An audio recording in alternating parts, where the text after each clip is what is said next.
Assalamualaikum warahmatullahi wabarakatuh.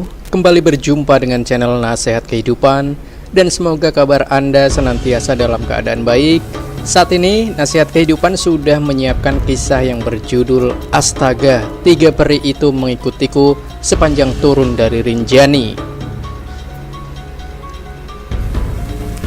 Gunung Rinjani adalah salah satu gunung paling bernuansa magis di Indonesia. Gunung dengan puncak tertinggi pada 3.726 meter di atas permukaan laut ini juga jadi jujukan utama para pendaki, baik dalam maupun luar negeri. Tak pelak, keindahan dan misterinya makin membuat banyak orang penasaran datang ke sana.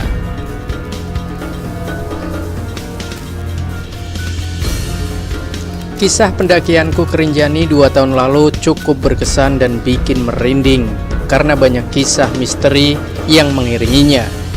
Jadi, begini ceritanya.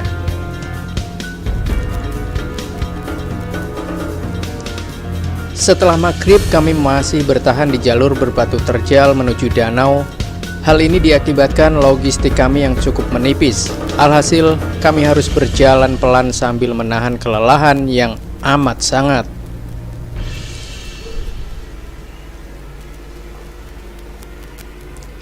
Setelah malam makin pekat, sampailah kami di lembah dengan tulisan rawan yang begitu mengagetkan.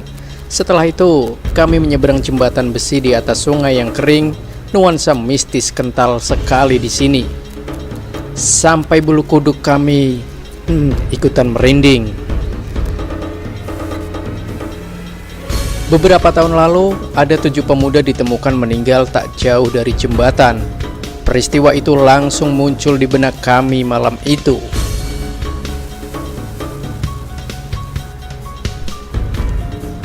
Sesampai di danau pada malamnya, kami ngobrol-ngobrol di depan tenda bersama guide dan porter Rinjani. Banyak yang kami obrolkan, mulai dari seringnya kematian terjadi di Rinjani sampai kisah horor yang pernah terjadi di sini.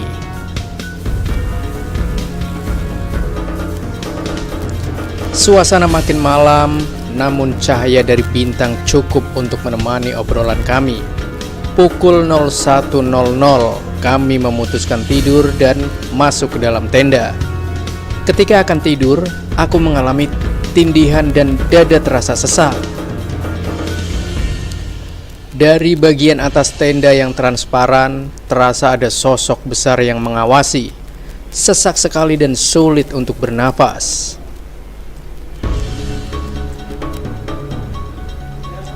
Dalam perjalanan dari danau ke Pelawangan Senaru, seorang kawan benar-benar bertemu dengan jelmaan pendaki Rinjani perempuan yang baru saja meninggal sekitar seminggu sebelum pendakian kami.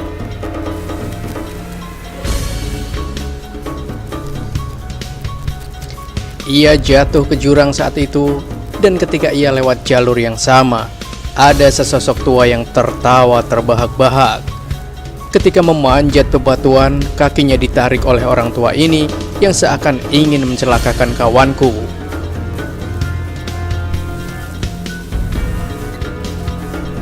Untuk kebenarannya, hanya dia yang tahu, karena mataku ini gak bisa menyaksikannya sendiri.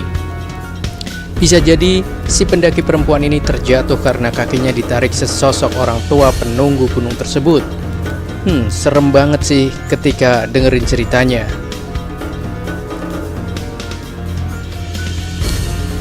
Hutan Senaru dikenal sebagai kerajaan goib dari Dewi Anjani, sang penguasa Gunung Rinjani. Hutan lebat yang bahkan di beberapa bagian tak tertembus sinar matahari ini memang sebaiknya tidak didaki pada malam hari, dan itulah kesalahan kami.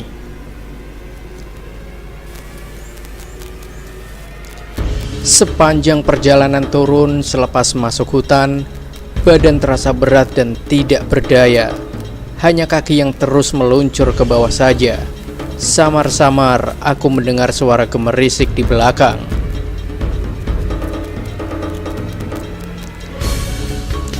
Seperti jejak langkah yang mengikuti terus-menerus, aku sangat merasakan ada sosok lain yang membersamai kami malam itu.